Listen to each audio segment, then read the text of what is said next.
मधु लगभग अधेड़ उम्र की है। वो एक प्राइवेट फर्म में मैनेजर है और साथ ही थोड़ी खिन्न भी रहती है। किसी टीवी चैनल की तरह पल भर में बदलती युवाओं की इस सोसाइटी से उसकी इस तरह की बातों को सुनकर उसके पति संजय ने कहा, क्या हुआ, क्यों इस तरह की बातें कर रही हो? उसने कहा, आपको पता है आज ऑफिस में हमारे साथ काम करने वाला एक लड़के के सिर में बहुत दर्द था। रह रहकर बेचारा बेचैन हो रहा था। मुझसे देखा न गया, इसलिए मैंने उससे कहा कि बेटा, अगर तकलीफ़ ज़्यादा हो रही है तो हाफ डे लेकर घर चले जाओ। इस पर उसने क्या कहा आपको पता है? Oh no thank you ma'am, थोड़ी देर में ठीक हो जाऊंगा। मेरे ख्याल से आप बहुत ही इमोशनल हैं। सामने इमोशनल कहते हैं और पीठ पीछे इमोशनल फूल। तो क्या गलत कहा उसने? आपने बात ही ऐसी की। कॉलेज से घर आई उसकी बेटी सीमा ने कहा।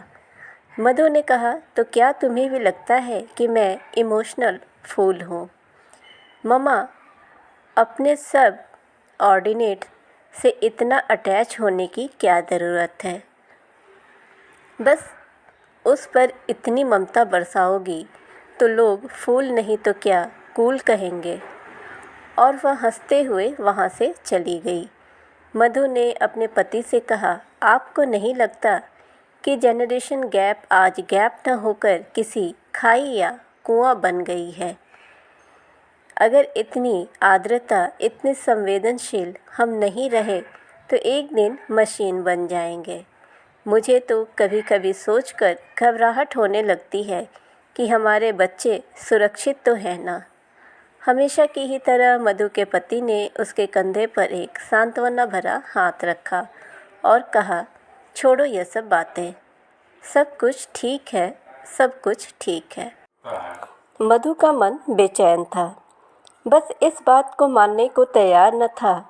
उसके मन में किसी बड़ी अनहोनी की आशंका थी। यह सब सोचते हुए उसे ख्याल आया कि उसके 18 साल के बेटे राज का आज टेस्ट था। पेपर कैसा हुआ है, यह पूछने के लिए उसने उसके कमरे की ओर रुख किया। मधु ने कमरे का दरवाज़ा खटखटाया। मधु ने कहा, राज बेटा, पेपर कैसा हुआ? राज ने उल्टा ही जवाब दिया, कैसा क्या हुआ, अच्छा ही हुआ। मम्मा, आपकी जनरेशन की यही तो प्रॉब्लम है कि आप हर चीज़ को लेकर इमोशनल हैं। अब टेस्ट एग्ज़ाम्स यह कोई इमोशनल होने वाली चीज़ें हैं क्या? आप इतने से टेस्ट के बारे में किसी फिल्मी माँ की तरह पूछने क्यों आ जाती हैं? इस पर मधु ने कहा, बेटा, माँ का प्यार क्या अब सिर्फ फिल्मों और टीवी तक ही सीमित हो गया है?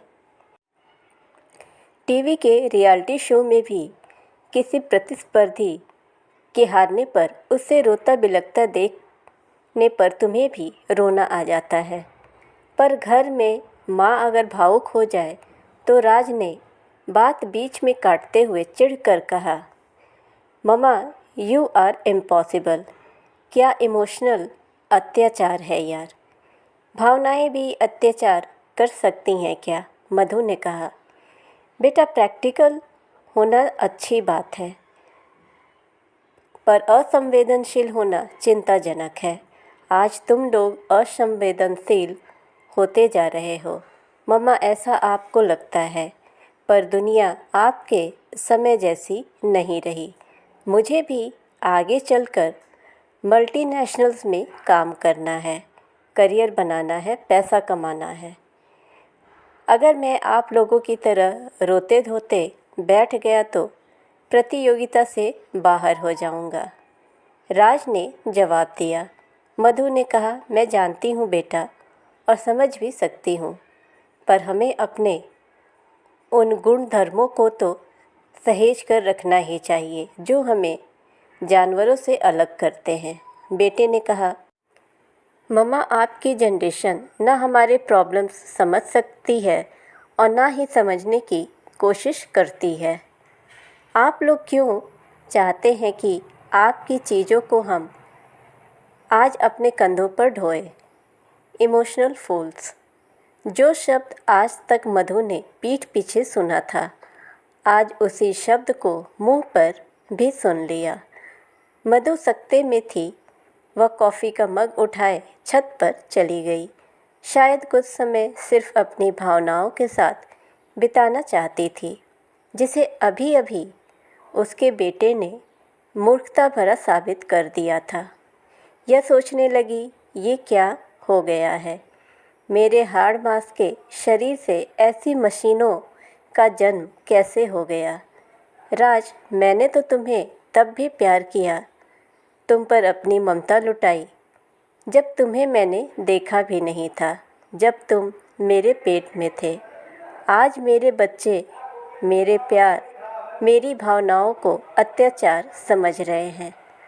मधु बस सोचती जा रही थी, कहीं वह मशीनी शिक्षा मेरे बच्चों को स्कूल कॉलेजों से तो नहीं मिली है, या फिर यह कोई विज्ञान का नया आविष्कार है जो मनुष्यों को मशीन बनाने में लगा है।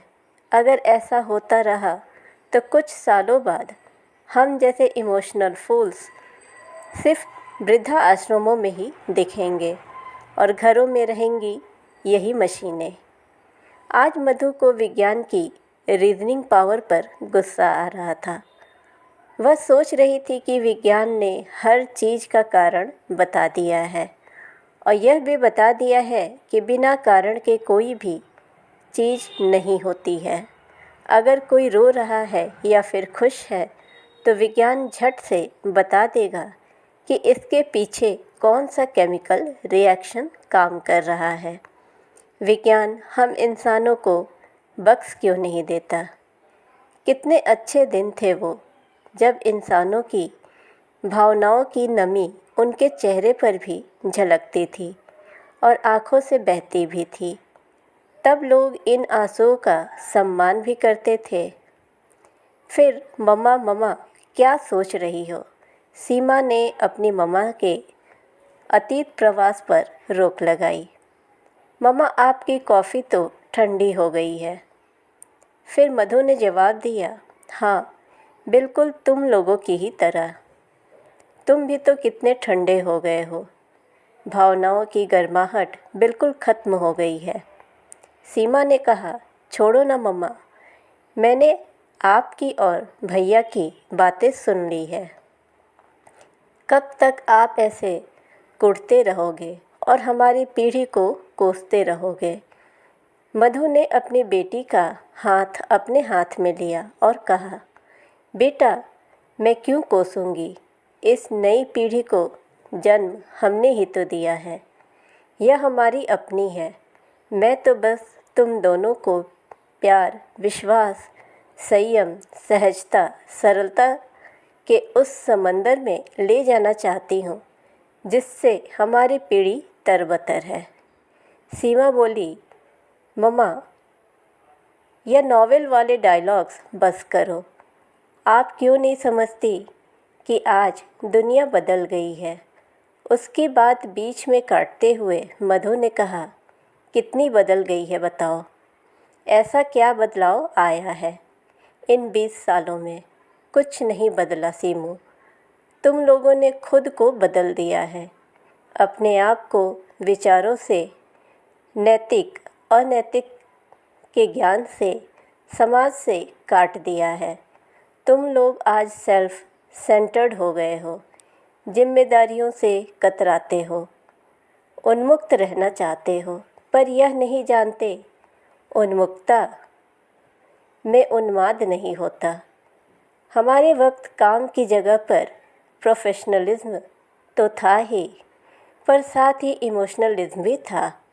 अगर किसी की तरक्की होती थी तो हम सब खुश होते थे, और अगर किसी को कोई दुख या मुश्किल होता था तो हम सब मिलकर उसकी मदद करते थे।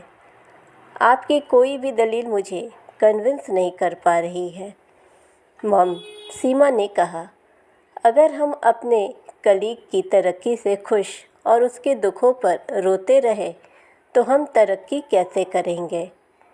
फिर मधु ने कहा, तुम लोगों को आज खुद की सफलता से ज़्यादा विश्वास दूसरों की असफलता पर है।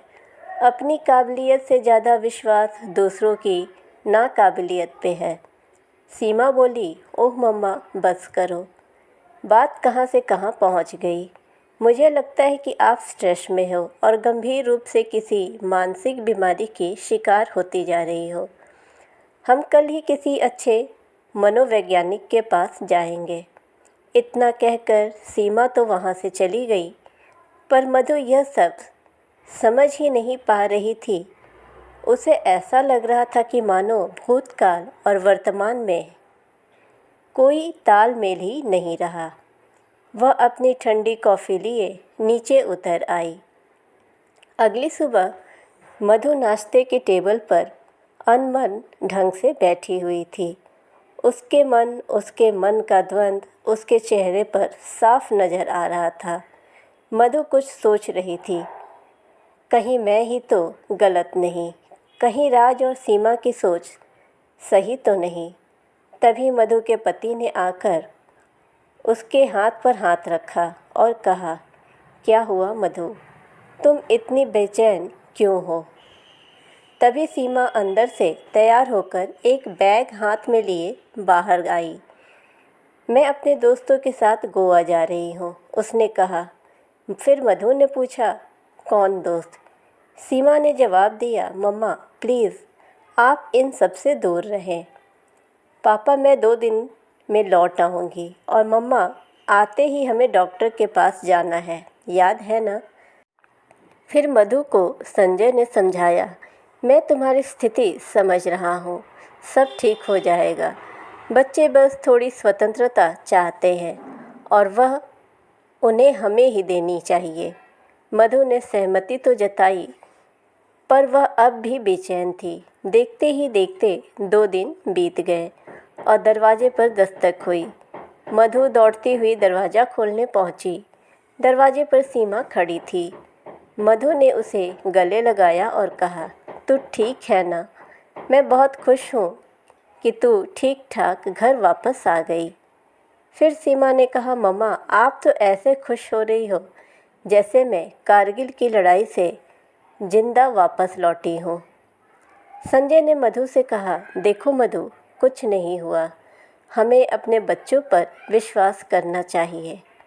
हाँ मैं मानता हूँ कि हमें उनकी फ़िक्र है, पर इन सब चीज़ों को किसी राक्षस की भांति डरावना मत बनाओ जिससे बच्चे डरते फिरे।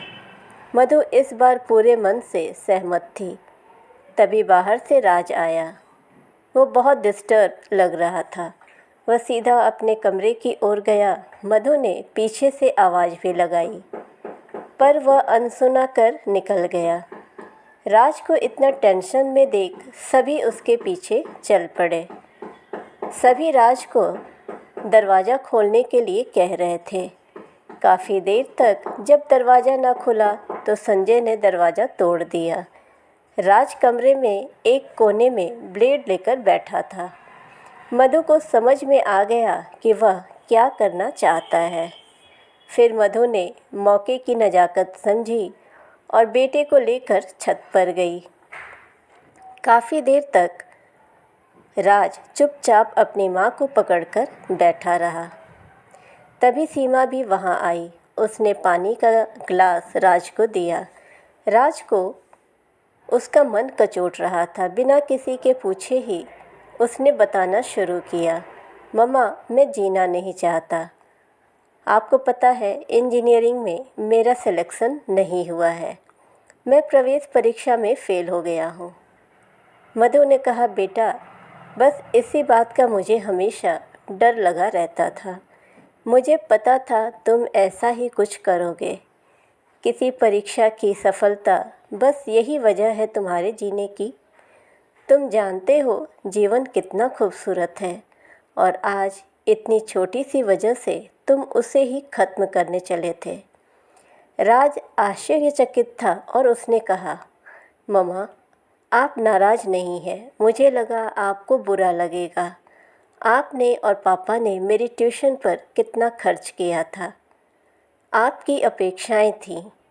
मधु ने बात काटते हुए कहा, बेटा, अपेक्षाएं नहीं, उम्मीदें थीं, जो अगर इस बार पूरी नहीं हुई तो अगली बार हो जाएंगी। इसलिए मैं कहती हूँ कि तुम लोग असंवेदनशील हो और इसलिए अविवेकी, अविचारी हो या फिर कठोर दिखने का और होने का नाटक करते हो, ताकि बाहर की प्रतियोगिता में निर्ममता से पेश आ सको। बेटा, बस अब रुक जाओ। खुद की भावनाओं और मानसिकता से इस तरह मत खेलो। भावुकता किसी भी सामान्य व्यक्ति की स्वस्थ मानसिकता की दरकार है। अपनी भावनाओं को खुले दिल से व्यक्त करने में कोई शर्म नहीं होनी चाहिए। जितनी अच्छी तरह से तुम अपनी भावनाओं को व्यक्त करोगे, उतने ही अंदर से मजबूत हो जाओगे। आज तुम जैसे नहीं हो वैसे होने का अभिनय करते हो। अपनी भावनाओं को अपनी ताकत बनाओ, उन्हें सुदृढ़ बनाओ। भावनाओं को दबाओ मत, उन्हें नियंत्रित करो। इससे तुम्हारी इच्छा शक्ति मजबूत होगी। हमसे बात करो, अपनी समस्याओं पर हमसे चर्चा करो, ताकि तुम्हारे भीतर भावनाओं का गुबार न बन जाए, ताकि तुम इसके आगे कभी कोई अविचारी निर्णय न लो। मधु ने बात आगे बढ़ाते हुए कहा, बेटा, तुम्हें हर वक्त यह याद होना चाहिए कि तुम्हारे साथ आज हम जुड़े हुए हैं। तुम्हारे जीवन पर सिर्फ तुम्हारा अधिकार नहीं है। सबसे पहले खुद की भावनाओं का सम्मान करना सीखो, तभी दूसरों की भी भावनाओं का सम्मान कर पाओगे। समाज में सामाजिक होकर विचरने में समझदारी है।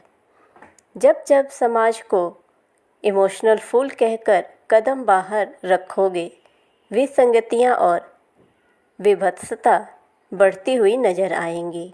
हम अगर एक दूसरे का हाथ थाम विश्वास के साथ आगे बढ़ें तो कभी भी खुद को कमज़ोर नहीं पाएंगे। भावनाओं से डरो मत, उन्हें संतुलित रखो। मधु ने देखा, राज उसकी गोद में सो चुका था, पर कल के सूर्योदय को लेकर वो काफ़ी उत्साहित थी। उसने तय किया कि अगर राज 2 कदम पीछे आने को तैयार है तो वह भी ज़रूर 2 कदम आगे बढ़ाएगी और अपने भीतर का प्रेम और विश्वास बच्चों के भीतर भी जगाएगी। ऐसे ही मोटिवेशनल वीडियोस के लिए आप चैनल को सब्सक्राइब करें, नोटिफिकेशन बेल दबाएं, ताकि हमारी हर वीडियोज़ आप तक पहुंचती रहें। वीडियो को ज़्यादा से ज़्यादा लाइक एंड शेयर करें। मिलते हैं ऐसे ही इंटरेस्टिंग वीडियो के साथ। Thanks for watching.